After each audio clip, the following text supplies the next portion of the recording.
अस्सलामुअलैकुम। शादी सेशन का आज इख्तिताम होने वाला था और आज आखिरी फंक्शन था जो हम लोगों ने अटेंड करना था। अब मैं किस फंक्शन की बात कर रहा था वो तो आपको मेरी ड्रेसिंग देखकर पता चल ही गया होगा। तो आज था वलीमे का फंक्शन जो कि लड़के वालों की तरफ होता है और वलीमा अटेंड करने के लिए हम लोगों ने फैसलाबाद जाना था। तो आपका भाई फटाफट तैयार हुआ और वापस फ्लैट पर अम्मी अब्बू के पास पहुंचा, जहाँ पर हमारा बड़ा जिन तो तैयार हो चुका था लेकिन छोटा जिन और उसकी अम्मा अभी तक पार्लर पर थे। तो मैंने बड़े जिन को लिया अपने साथ और निकल पड़ा छोटे जिन और उनकी अम्मा को लेने के लिए। यूं मैंने छोटे जिन और बेगम को पार्लर से पिक किया और अम्मी अब्बू के फोन पर फोन थे क्योंकि हम लोग लेट हो चुके थे और ऊपर से सोने पर सुहागा ये हुआ कि भैंसों ने हमारा रास्ता रोक लिया। एंड में मैं पहुंच गया अब्बू के बताए हुए पेट्रोल पंप पर। यहाँ से हम लोग इकट्ठे हुए। अब हम लोगों ने निकलना था फैसलाबाद के लिए। सफर शुरू करने से पहले मैंने फैसला किया क्यों ना कोट उतार दिया जाए क्योंकि इतनी शदीद गर्मी में मेरा उबलने का कोई इरादा नहीं था। गर्मियों में शादी करना बहुत ही बुरा आइडिया है और उससे भी बुरा आइडिया पता है क्या है? गर्मियों में 3 पीस पहनना। मोटरवे पर चढ़ने के बाद हमने 100 किलोमीटर का डिस्टेंस तय किया और फिर हमें एक आरामगाह पर रुकना पड़ा क्योंकि हमने मेहमानों का वेट करना था।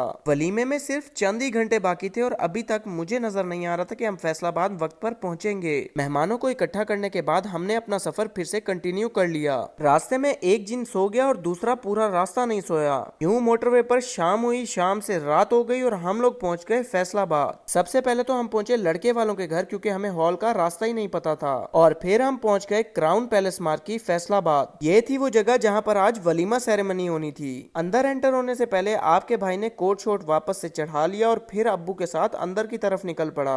आसमान छूती हुई पेट्रोल की प्राइसेस को मद्देनजर रखते हुए आज मेरे छोटे भाई का कोई दोस्त नहीं आया था, जिसकी वजह से आज का वलीमे का फंक्शन ये मेरे साथ ही गुजारेगा। यकीन करें पूरी शादी में वलीमा सबसे बोरिंग फंक्शन होता है। वलीमे पर खाने के अलावा कुछ भी नहीं होता। सब बड़े बैठकर आपस में बातें कर रहे थे और मेरा छोटा भाई और मैं बोरियत से मर रहे थे। तो हम लोगों ने मौका देखते ही दौड़ लगाई और लेडीज साइड पहुंचे जहां पर हम स्टेज पर चढ़ बैठे। बहन से आखिरी हैंडशेक किया और फिर रोटी खुल गई। आज आपके भाई ने 3 पीस पहना हुआ था जिसकी वजह से ये सारा खाना बच गया था।